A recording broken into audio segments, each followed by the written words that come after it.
Vitre, le spécialiste de la menuiserie en aluminium, des volets roulants, des vitres et des rideaux métalliques.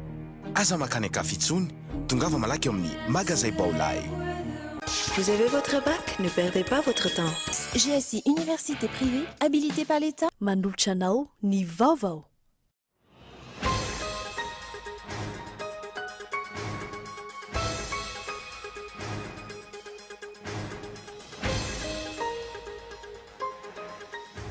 Hatreto tsy mbola manomboka ny conférence des présidents eny Tsimbazaza natao lalàna tsirairay ny sata amin'ny Fianantananarivo sy Nosy Be ary Sainte-Marie. Nanosakanana fitondram-panjakana azy tsy ho afaka nanao téléthon dia niezaka nitondra izay voasirambiny tanany ny alliance tany Atsimo Nosy ho famonjena ireo drabona. Vahoakan'arivo ny maro no efa niandry ny vokatry ny téléthon no kasain'ny vondrona politika 5 ao amin'ny alliance natao tany toerana ny farany herinandro teo. Tsy nisy naratra, tsy nisy niainana fohy. Rava tamin'ny fipoahana indro misesy, ireo vatobe teny avaratra katso. Ahina mafy kosa ny fiatraikan'ny ovitry ny fipoahana amin'ireo fodrafitrasa manakaiky ny fipoahana. Tsy mbola navela niverina tany an-trano ny ponina androany. Fandriampahalemana, tafiditra teto Madagasikara ny mpikaramanady teratany irakianina 5 sy Sri Lankais 2. Nilaza ny minitra fa ny mpitandro ny finaminana no tomponantoka amin'ny fiparitahan'ny basy eto amintsika ankehitriny. Olona nentsy mahery no didina andalambe tany Brezila mitaky ny alan'ny Dilma Rousseff eo amin'ny fitondrana. Ankilany ahina ireo breziliana ho niraitsy kombakomba tamin'ilay raharaha Petrobras fanodikondonam-bola amin'ny miliary ity filoha ity. Ny andindiny avy hatrany.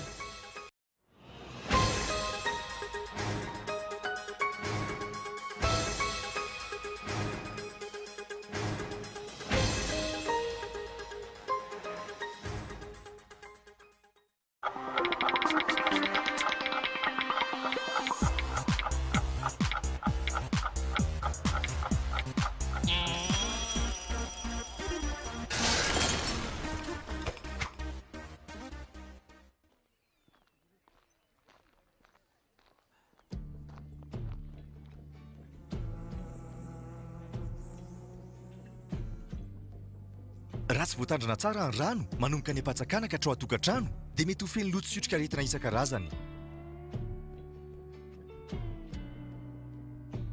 Teraka aretina maro ary mety hitarika hatramin'ny fahafatesana ny fisotroana rano tsy voadio. Ampangotrao na mampiasa suro na sodisy alohan'ny hisotroana ny rano. À l'occasion de la fête pascale, des nouvelles gammes de produits débarquent chez Vaovao. Des produits performants possédant une polyvalence incroyable. Des produits de première qualité, premier choix, marque originale qui transforme votre univers avec modernité et savoir-faire. Alors dès maintenant, faites vos achats dans tous les magasins Vaovao. Joyeuse Pâques avec Vaovao. Vaovao, toujours meilleur. Vous avez votre DTS, vous êtes salarié ayant plus de 2 ans d'expérience. GSI, Université privée habilitée par l'État, vous propose le diplôme de licence professionnelle en formation continue. Spécialité, communication, journalisme et médias, marketing international, communication, informatique, multimédia et communication. Durée, 10 mois, cours spécial samedi. Rentrée, avril 2015. Inscription ouverte au GSI Antananarivo. Téléphone 034 60 543 90. Vitre en Outapenac, menuiserie en aluminium, rideaux métalliques, volets roulants, vitres, tôle,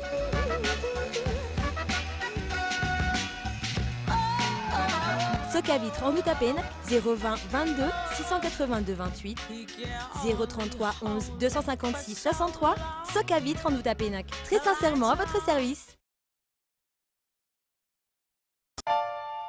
L'EFMED, c'est toute une gamme de produits d'ameublement d'une standing super classe, bien pour tous.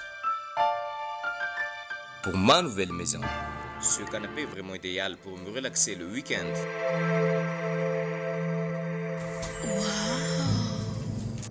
C'est tout à fait mon goût. Non seulement c'est décoratif, En plus, je veux pouvoir préparer mes petits déjeuners pour toute ma famille.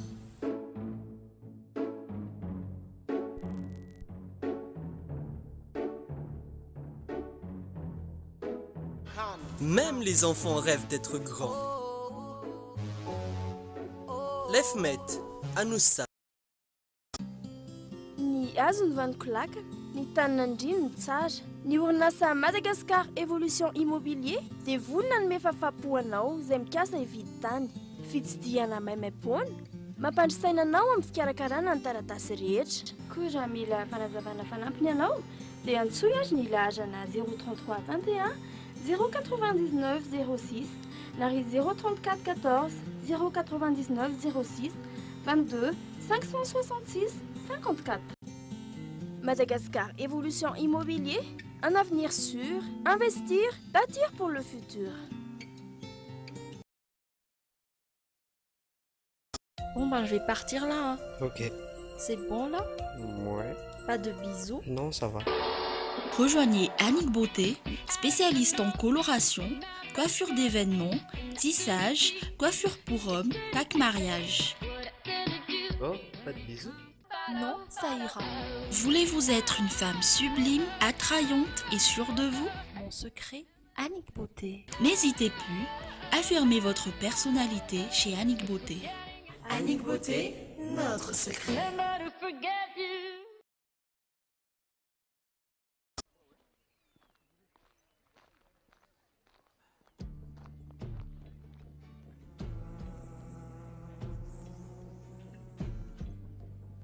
Raha tsy voatandrina tsara ny rano manomboka ny ampatsakana ka hatrao atokantrano dia mety ho feno loto siotrika aretina isan-karazany.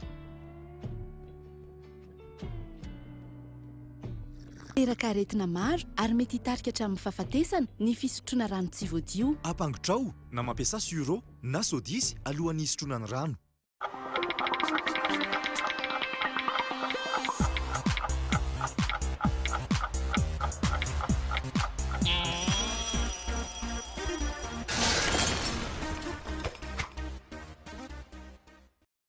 Ankafalindra tony kilasy somboko vavy ny tsy diako ny tokantranonao amin'izao takarivo izao miarabanao. Tonga sao tao anatin'ny fampalamba avao ny fahita lavitra KOLO TV miarabanokana. Ireo mpanaraka izany amin'ny faritany Toamasina amin'ny alalan'ny fahita lavitra FMA. Ny pejy sosialy avy hatrano isantarantsika ny fiarana amin'ny tian'io ity. Trano telo teo ambanin'ilay vato be ny avaratra Katso no voakasiky ny Potobato. Taoriny ny fanapoana ilay vato enarivo taona teny an-toerana tsy nisy ny trano rava. Taoriny ny fipoana Indromisesy tsy mbola fantatra kosa izay ho fandraisana an-tanana. Ho tanterahy ny fanjakana amin'ny entana sy ny tranon'olona eny amin'ity toerana ity teny an-toerana Lirapiata mitatitra andindiny mikasika izay.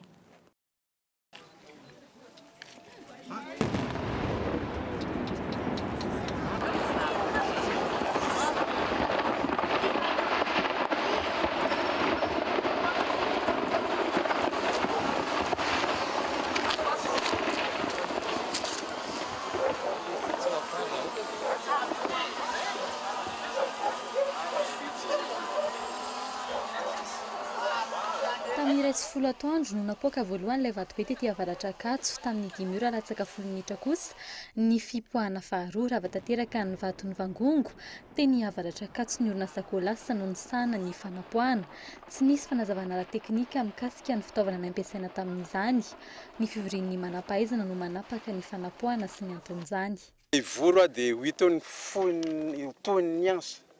Tsy anjaran'ny état-major général ny tafika malagasy ny manapaka hoe isy le deuxième tir na tsy isy le deuxième tir fa fanapahan-kevitry iombonana teknisianina maromaro sy tompon'andraikitra maromaro dia hitantsika izay toy fanatanterahana ny asa izany.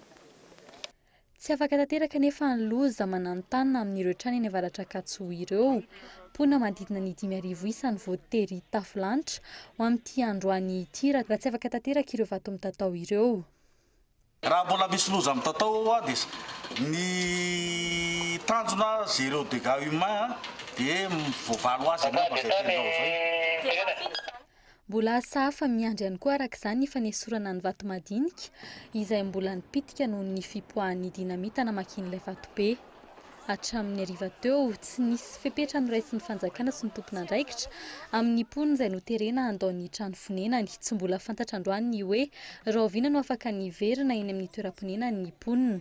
Misy amin'ny tranon'ny laozana no tsy mihidy noho ny fanerena ataon'ny mpitandron'ny filaminana ny maraina ialan'ireo mponina ireo. Mbola iverenantsika ihany moa no mikasika izay fanapoahana ilay vatobe teny avaratra Katso izay nasarika olona maro tamin'ny tian'io ity fa idirantsika avy hatrany aloha ny pejin'ny politika. Nosarahina ho volavolan-dalàna telo samihafa ny lalàna momba ny sata manokana Antananarivo, Nosy Be ary Sainte-Marie fanampin'izay ny volavolan-dalàna fantsina ny lalàna 440 tsipika 420. Ireo no volavolan-dalàna 4 tafiditra ao anatin'ny ladiniky ny fivoriana tsy ara-potoana fahatelo eny anivon'ny antenimieram-pirenena ilan'izay ihany koa anefa mbola misavorivory eny amin'ny antenimieram-pirenena hatramin'izao noho ny tsy fanekeny ny solombavambahoaka ny andininy maromaro amin'ity volavolan-dalàna vaovao ity. Fanatetiana. Tsy mety raikitra hatramin'ny hariva teo ny conférence des présidents ka saina atao eny amin'ny antenimieram-pirenena. Fivoriana izay tokony andaminana ny lahadinika mandritra ity fivoriana tsy ara-potoana ity. Isan'ny mbola mametraka olana hatrany ny mikasika ilay volavolan-dalàna momba ny sata manokana Antananarivo. Eo ihany koa ny fanitsiana ilay lalàna 2014-020 raha ny fanazavan'ny voameran'ny atitany sy ny fijeram-pahefana. Miverina ohatran'ilay sata taloha saingy ilay délégué d'arrondissement no vidiny conseiller rehefa avy natolotry ny maire. Olona anarana anankitelo zany natolotry ny bentanana lany dia ny conseiller no mividy azy. Fa mety isy amandomamy izay zavatra izay fa hitantsika moa amin'ny travail de commission. Ary fahatelo ny lalàna manaraka an'izay dia momba ny resaka fifidianana eny amin'ny commune, région ary province. Raha ny lalàna taloha dia ilay loalista izay tsy lany maire na chef de région na chef de province dia miala tsy tafiditra ao anaty conseiller.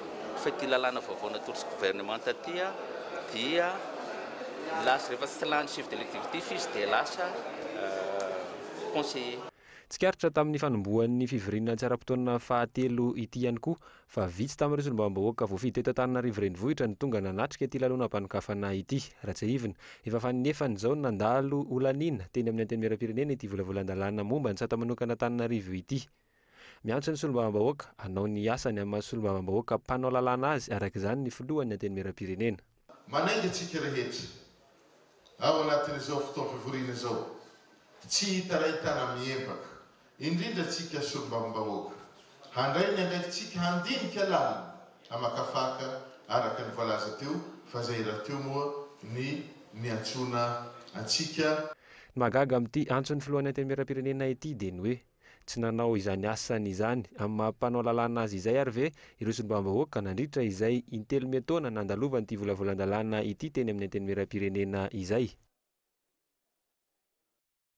Vaovao mikasika ny fantanterana ny fifidianana bentanana kosa indray andoha caution avokoa izay rehetra nirotsaka hofidiana ho bentanana azafady amin'ny fafito-ambinifolo ny volana jolay avy ny mpapakateny ny seni tafano Rakotondrazaka na ireo kandida ifanandoha vola tamin'ny taona 2014 na ireo izay vao hirotsaka amin'izany fifidianana izany mbola iankina amin'ny didim-panjakana avoakan'ny gouvernemanta kosa ny famerenana ny volana aloha tamin'ny taona 2014 raha tsy ahivina ho fandraisana anjaran'ny kandida amin'ny fantanany bileta tokana no antony nandoavana izay caution izay arao ny fanampanazavana.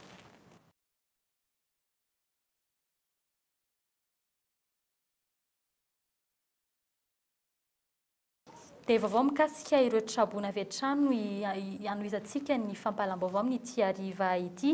Niparitaka ny feo hatramin'ny farany herinandro teo tao Toliara fa kobakambava ary tsy nisy akory ny hetsika no kasain'ny alliance vondrona dimy ambodivona ho tanterahana tany an-toerana.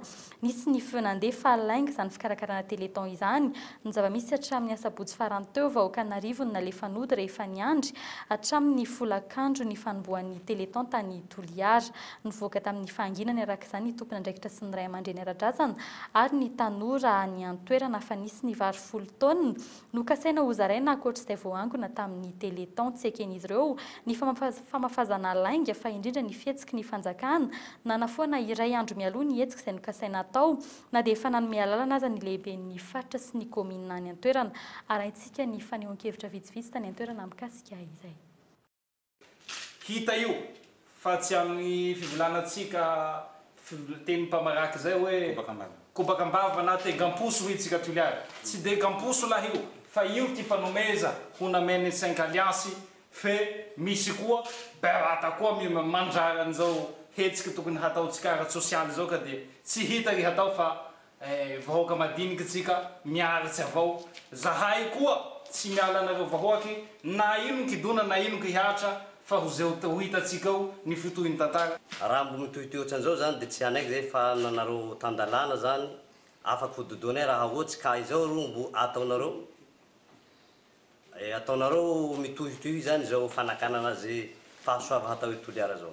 Zao ny zavatra ho nataony mapary na fiarahandreo antoko maromaro ka ny maharay aman-dreny anay zay zany manao mikonstate raha atao satria atao hoe tsy misy hono kanefa ny fanjakana ro mamitaka anay vahoaky toa tsy sakafo homey anay zao koa ty atao fanjakana zay mitantana ny raha ty zay mitantana ny tanindrazany toy eto ireto ny filohanay reto hanome anay zay mitantana anay zay député miaradia reto ministre ro Florent eto aby toa miaraka aminay ray aman-dreny Hazomanga ka miala tsiny lay miala fondo fa laha izao no hataony HCV nisy forona maly ty raha retoany ny foronany maly anefa kosa mba mitakaraky lavitsy fa izahay ray aman-dreny dia tsy ho mety amio fa izao lefa zakako ty gada la izao gada zao avao fa tsy ny olo resy ro hanao adala mitandaza raha manany toy ka dia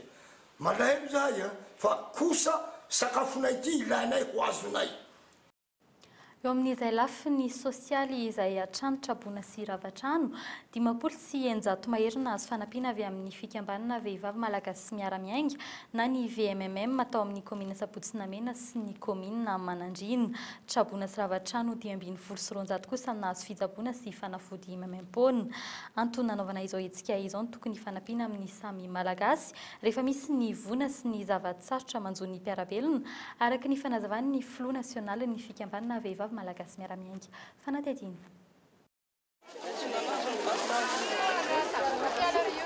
Ny kiava mahatratra tsy ny fanomezana ny zava-dehibe fa ny endrika hita maso sy ny fifandraisana am-po. Olona trabona sy ravatrano eny amin'ny 700 tamin'ireo 570 tafo tao amin'ny fokontany 10 tao Sapotsynamena no nahazo fanampiana tamin'ny fidinana fotony izay nitanterahiny fikambanana vehivavy malagasy miara-miainga ny asabotsy farany teo. Isan'ny nozaraina tamin'izany ny vary, savony, labozia, afokasika sy ny kojakoja maro samihafa. Mahafinaritra ary tena firaisan-kina tsisy ohatran'izao. Engany toy foana le fiarahan'ny vehivavy miara-miainga zany engany mba tsy hoe tapaka eny tena fa zava-dehibe zany zavatra tena mahafinaritra. Raha tompoko fa nalao mba hisy ohatran'izao foana satria hita fa trabona zay dia makasitraka izay tompoko.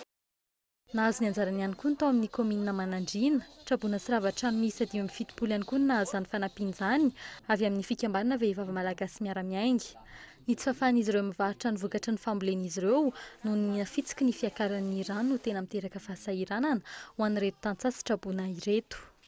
Mahafinaritra mahitsy aloha satria na dia ao anatin'ilay problème amin'ilay fahavoazana soatra dia misaotra anazy amin'ny fandraisana ndraiky izay dia engany mba tsy hoe amin'ny resaka trabona ohatr'izao foana ny faneraserana fa amin'ny lafin-javatsaretsaretsy ihany koa. Zao zavatra ataonareo zao sanatria kory tsy dia hoe hitraitranareo na reherehanareo fa fomba hoentina ampianarana hitondrana hitezana ny sain'ny tanora hiara hifankatia indrindrindrindra eo amin'ateny ny lehibe sy ny ray aman-dreny.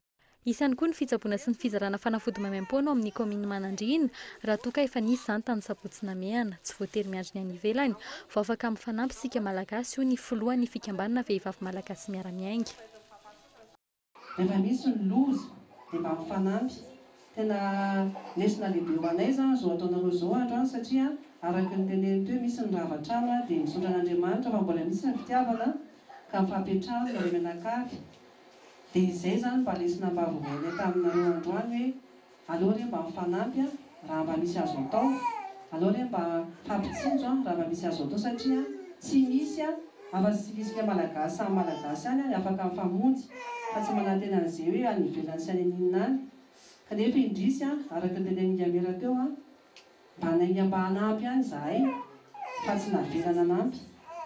Dia tsy aloatra izay zany no tianay mba apetraka amintsika hoe aleo angamba izay mifohana amin'izay izay toetsana ratsy izay fa rehefa mba misy mahazo aminao na mahazo anahy dia mba mifamonjy amin'ny fiainana. Manoloana ny vonana azo ireo trabona ireo mahatratra amin'ny 290 nahazo fitsaboana tsy fizarana fanafody maimaim-poana izay nitona nandritry ny alina. Mbola hita eny amin'ny faritra maro ny hetsiketsiky izay toy ny marobe fa nataon'ity fikambanana ity ho fanampiana ny mpiarabelona amin'ny vanim-potoana rehetra. Isan'izany ny hetsika izay nanamaivana ny fidiran'ny mpianatra sy ny fiatrehany ny sarababem-bahoaka ny Maintsoahitra izay nitetezana tsena maro teto an-drenivohitra sy ny manodidina ary ankehitriny ny fanampiana ny mpiarabelona. Koa satria efa vonona ny fanampanazavana izay noentiny teo anivon'ny Senita mikasika ny caution izay alohany izay irotsaka ho ben'ny tanàna dia araha itsika avy hatrany. Dia nisy zany ny fifanantonana teo amin'ny Senita, ny ministeran'ny atitany sy ny fitsinjaram-pahefana ary ny ministeran'ny vola sy ny teti-bola. Dia tao anatin'izay zany no ny fanekena fa hosarahana mazava tsara ny caution tamin'ny fifidianana no kasaina atao tamin'ny 14 sy ny fifidianana ho totosaina ny taon'ity. Ny dikan'izay dia mandoa feno ny caution ho amin'ny fifidianana amin'ny 17 ny volana Jolay zany ireo le candidat ho amin'izany fifidianana zany. Raha toa izy ka efa nandrotsabola tamin'ny taona 14 dia isy ny didi-panjakana izay ho avoaka mirakitra indray kosa ny fombafomba sy ny paika izay arahiny ahafahana mamerina ny vola zany izay efa narotsany tamin'ny taona 12. Mikasika ny raharaha ny tahirim-bolam-panjakana kosa indray tsy ara-dalàna ny dingana ny kasany ny minisy-panjakana Rivrakotovaokana ny vola 700 milina ariary tao amin'ny tahirim-bolam-panjakana raha nambara ny tale jeneraly ny ity sampandrara-panjakana ity androany. Nisy ny fionana androany teo amin'ny ity farany sy ny piasa syndika ny piasa ny tahirim-bolam-panjakana ny maraina teo tapaka fandray ny service minimum izy ireo raha ny marimaritra iraisana ny fanarahana androany etsakilany ihany koa. Ny minisy-panjakana Rivrakotovao laza fa ara-dalàna avokoa ny dingana rehetra ary mbola hitady izay marimaritra iraisana izay hatrany ny tenany fanadihadiana.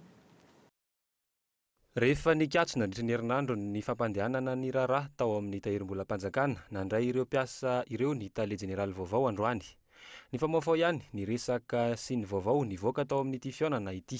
Andaniny ireo mpiasa ny laza fa tsy mbola nisy tapaka hakilany kosa nefa ny tale jeneraly vaovao laza fa niravina ny olana ary efa miverina miasa ireo mpiasa manomboka androany hariva. Nahitsany tale jeneraly vaovao ihany koa fa tsy ara-dalàna ny fikasan'ny minisy-panjakana hamoaka ireo vola 700 miliara ariary tao amin'ny tahirim-bolam-panjakana. Ny ministra anie dia efa niteny hoe tsy misy an'izany famoaham-bola tsy araka tokony izany. Izay anie no ataoko hoe fenitra farany voalohany indrindra amin'ny fitantanana raharaha-panjakana, fanajana ny lalàna sy fanajana ny andraikitry ny olona izay mampiatra zany lalàna zany tsy mpanaraka ny lalàna reny ary tsy nanaiky an'izay ministra tsy nanaiky an'izay koa ny tahirim-bolam-panjakana manontolo tsy hiverena intsony izay resaka izay fa ny any aoriana ara no mbola arovana ohatr'izay ihany koa.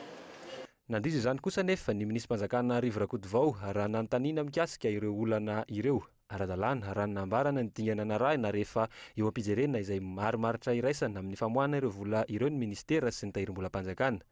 Tsy hiala kosa ny tenany raha nambarany hatrany manoloana ireo mangataka ny fametraha-pialany. Samy manana ny heviny moa dia samy miasa daholo dia fa izay ny tsara ho an'ny tanindrazantsika ity fa sahirana ny tanindrazana izay ihany. Jerena zany ny procédure. Manaraka procédure fanazava fotsiny fa tsy hazava volam-panjakana rofina amin'ny sopiky zany. karaha maro tsy azo alaina amin'ny sobika koa projet ve ho alaina amin'ny sobika sarotra be zany. Teo jerena kosa ary ve zany ity minisy mpanjakana ity raha mitombona ny voalazan'ny tale jeneraly ny tahiram-bolam-panjakana vaovao fa tsy ara-dalàna ny fikasana amoaka ny volam-panjakana tao amin'ny tahiram-bolam-panjakana tao. Samy hafa ve ny mamoaka sy ny mikasa amoaka izany. Isakilan'izay tsy mbola anio ny asa zato isan-jato ireo mpiasa ny tahiram-bolam-panjakana raha ny fanambarana nataon'izy ireo io hariva io. Service minimum no ataon'izy ireo manoloana ny fotoana fandraisan'ny mpiasa-panjakana ny karamany. Ny syndicat ny mpiasa tahiram-bolam-panjakana dia manambara fa mitohy ny tolona fa ho fitsonjovana ny vahoaka dia isy ny service minimum 3 andro ho fandoavana ny pension sy ny karama sy ny vola natokana ho an'ny traboina. Ho an'ny eto Antananarivo dia ny talata, alarobia ary alakamisy ho avy izao, ary ny any amin'ny faritra kosa dia izay andro mampety izany. Tsy misy ny fanarana tapaka tamin'ny dinika ny fanaovana ary tsy mbola manan-kery ny fehezan-kevitra natolotra anio alatsinainy izay niarahana tamin'ny ny stafy sy ny tale jeneraly. Rehefa niaiky ary zany ny tale jeneraly ny tahiram-bolam-panjakana vaovao fa tsy ara-dalàna ny fomba nikasan'ny minisy mpanjakana hangalana ireo vola 7 miliara tao amin'ny tahiram-bolam-panjakana ireo. Nahoana no tsy mandray andraikitra ny fitondram-panjakana. Raha ny fandrazavan'ity minisitra ity ihany koa dia tsy lefitra izy ary ianao izay hevitra mahara-dalàna ny fomba hakana io vola io.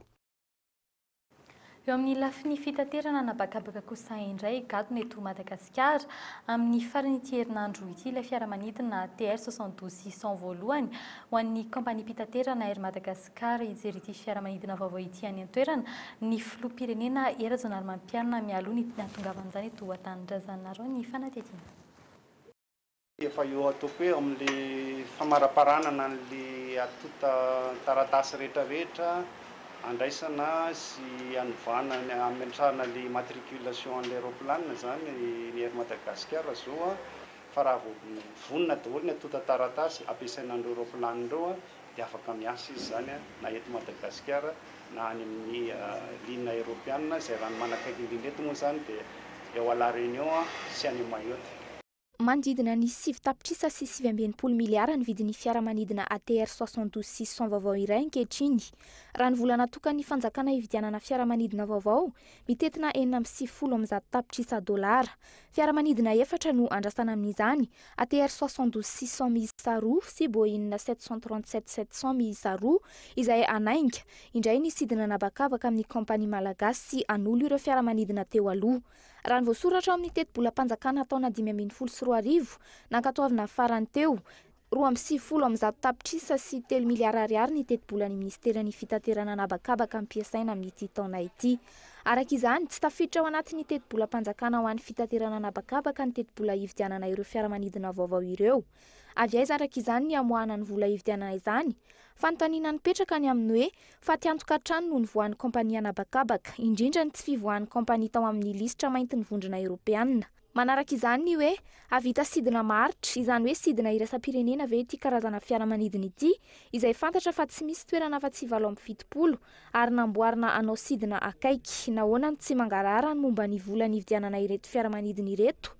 Ny filoham-pirenena era-jonary mampianina izay niainga an-tanindrazana ny hariva teo raha ndoha ranom-baovao voaray.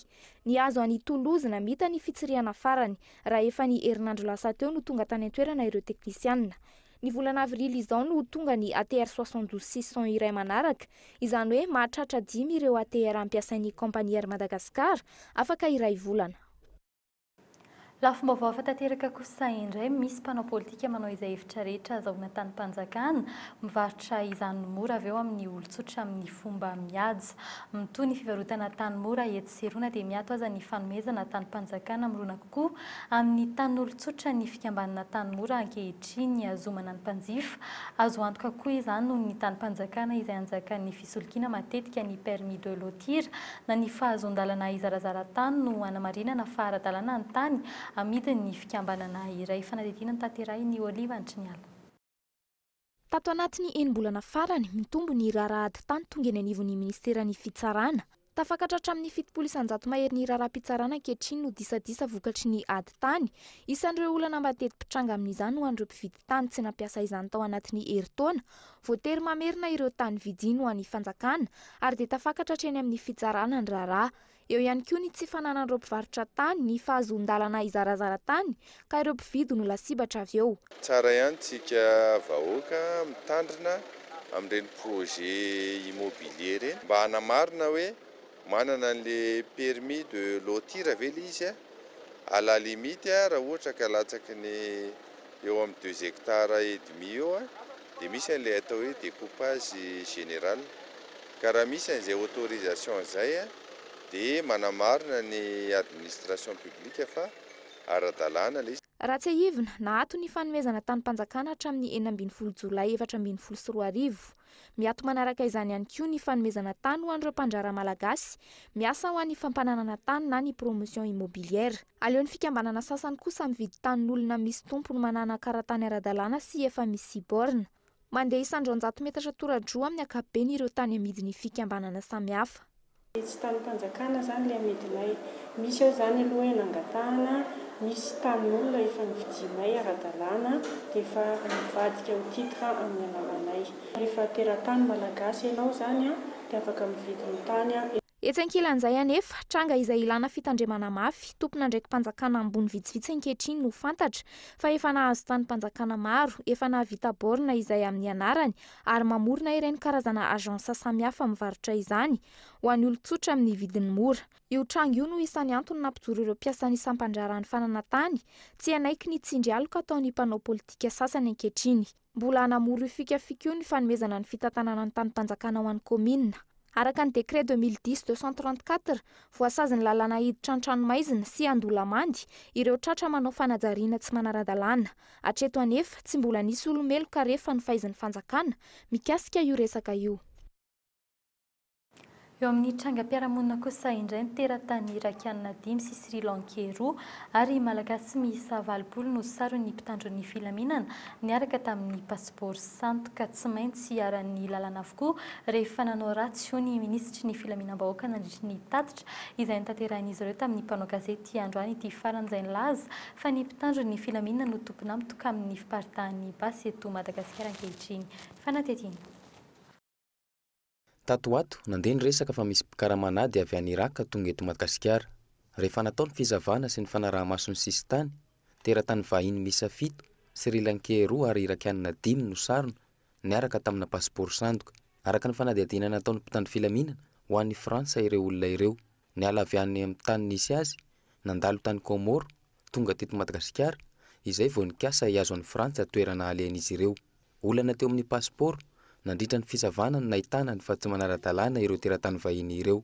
Tandro filaminana misotro ronono no atidohan'ny kotrika izao fanamboarana passeport sandoka izao. Efa retraite izy dia nanangana inona moa nanangana agence de déplacement reny izy dia nandeha tsara tamin'ny voalohany saingy taty arina fa hoe nirarana tsy azo atao dia mbola nanao ihany izy ary zao nivokaka izay tsy misangy fa rehefa tsy mety ny ao aminay marina fa efa retraite izy fa polisy no nentiny anarany dia niditra any izy. Ankoatr'izay misandoka ho mpianatra andrato fianarana ny ivelany no fomba fiady vaovao ho an'ireo mpandefa jokojoko teratany malagasy hiasany amin'ny tany miady any ivelany. Isan'izany Irak, Liban ary Koweït. Misa 20 hatreto no sarony mpitandro filaminana hanomboka hatramin'ny fiandohan'ny taona 2024. Ankoatr'izay, olona 7 no nahiditra amponja taoriny nahazona ny bara Dominika tany maro antsetra ny 10 ny volana Martsa lasa teo. 2 hafa kosa no atao fanadihadiana. Mpanao fanafiana amin'ny tapiadina no sarona niaraka tamina basy kalaky 2 sy bala misa 7-20. Ny mpitandro filaminana ihany hatreto no manana itony karazana basy itony. Niaiky izany ny ministry ny filaminam-bahoaka ary nilaza fa tsy maintsy ampiarina ny lalàna na iza tomponantoka amin'ny fiparitahan ireto basy ireto. Dia sarotra ihany no manao reconstitution ny mitady ny fiviny fa ny fiviny aloha dia mazava fa avy amina force. Ka eto indrindra tsika izay zavatra zany mbola enquête mbola en suspens zany hoe mandeha fa tsy hoe tsy mandeha mbola manamarina le hoe aniza marina le basy satria raha tadidinareo tsara angamba ny tenanay tamin'ny fotoan'andro nisy nanafika tamin'ny bande de 2002 tamin'ny 2011 reny bande de 2 sy bande de 10 dia nazava taminareo ny fiviny basy tamin'le fotoana reny araka ny déclaration le miaramila zay tratra tamin'le fotoana reny moa tsy ho tantsaina fa tiako tenena amin'ny hoe anay reo basy reo anay force. Nandritra ny krizy ny taona 1.790, 2.790, 2.20 ary 7.20 no namparitaka ireo basy mahery vaika ireo eto amintsika. mpitandro filaminana no nanaparitaka ireo basy ireo raha ny fanazavana azo hatrany. Lafy ny fitaterana mikasika ny lalam-pirenena fa 720 miaratsy hatrany ny lalam-pirenena mampitohy any Marvoay sy Vodiala ary any Aloatra Mangoro. Tsy ho ela ny fanombohan'ny asa ary atao raharaham-pahamehana ny tetezana ny antoerana ratsy ivy efa ho 10 taona zao no tetezana azo ny ankamaroany tetezana amin'ny lalam-pirenena iny lasa fanaovana fampelezan-kevitra ihany koa ity lalam-pirenena ity hatramin'izay sokatra ato ato ny tolobaritra amin'ny fanamboarana izay lalam-pirenena fa 720 izay ho ny minisitra ndraikitra ary ny fanampanazavany 44 vao nahazo taratasy misy ako androany amin'ny vondrona Union Européenne dia hanomboka ny appel d'offre momban'ny tetezana anankifito amin'ny RN 44 zay amin'ity taona ity dia misy matoka fa ho vita amin'ity taona ity ihany zay tetezana anankifito zay. Mbola mikasika izay fanamboarana asa vaventy izay hatrany fantatra moa fa hanomboka androany alina ny fanamboarana ny tunnel ho ambanidia ny orinasa Kolas no antanteraka ny asa amin'izany fametrahana ny échafaudage no hanombohana izany. Ny zoma fa 20 Martsa izao no hanomboka ny asa goavana izay teraka fahatapahan'ny lalana manomboka amin'ny 10 alina hatramin'ny 5 maraina aritra 2 volana ny asa fanamboarana izay tunnel ho ambanidia izay. Dia izay koa ny vadiantsika eo amin'ny maresaka avy any ivelany olona netsiny mahery no nidina andalambe tany Brezila mitaky ny alan'ny Dilma Rousseff eo amin'ny fitondrana ankilany ahin'ny breziliana ho niraitsy kombakomba tamin'ilay raharaha Petrobras fanompokodinam-bola amina miliara ity filoha ity mafapana ny raharaha ny antoeran'ny fanadihadiana amin'ny sariny France 24. Olona netsy mahery no nidina andalambe tany Brezila omaly tany amin'ireo faritra maromaro fitakinan'ny fialan'ny filoham-pirenena Dilma Rousseff eo amin'ny fitondrana.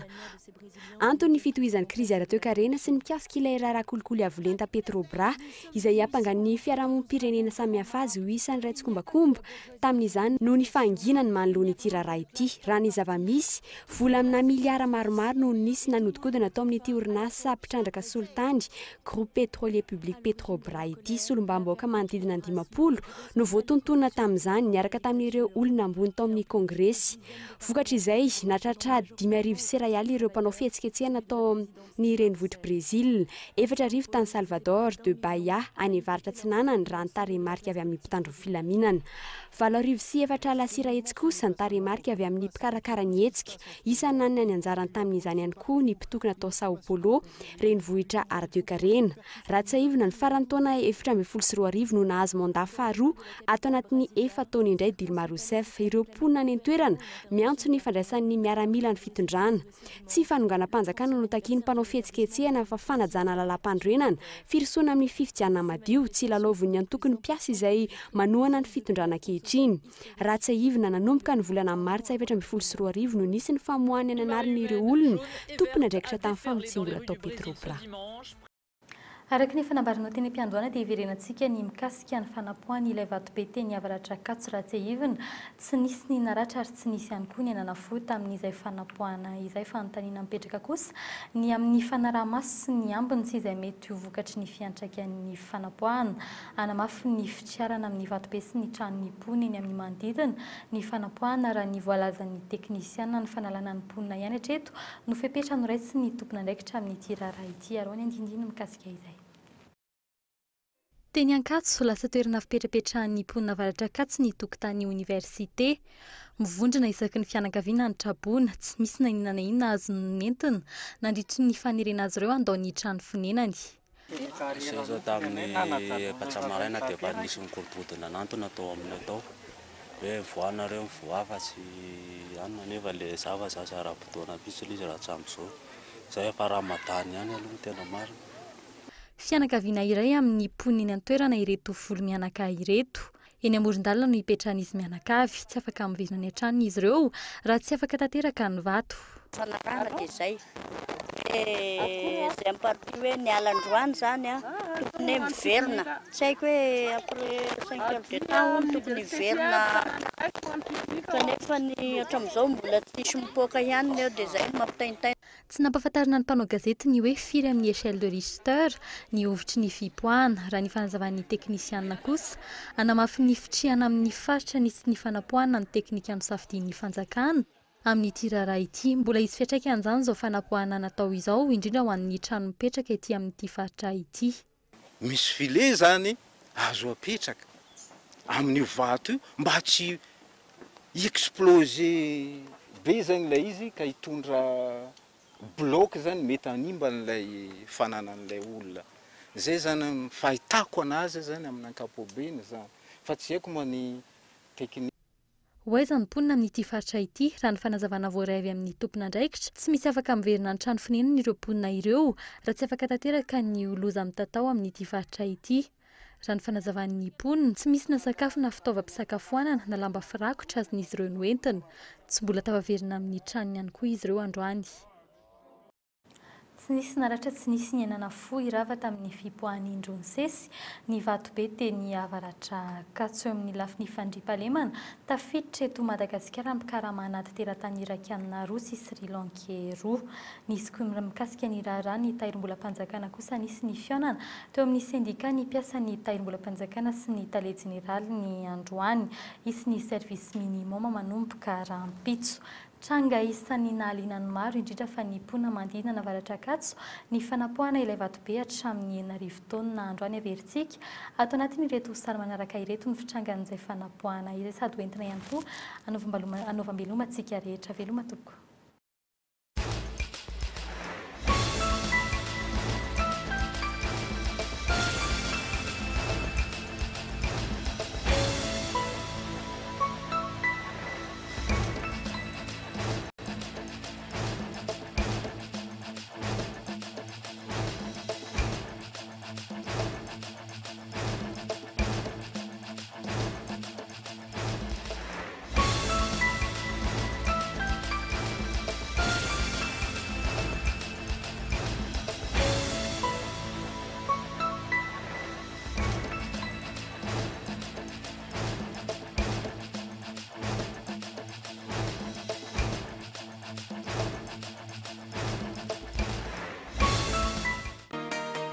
Vitre, le spécialiste de la menuiserie en aluminium, des volets roulants, des vitres et des rideaux métalliques.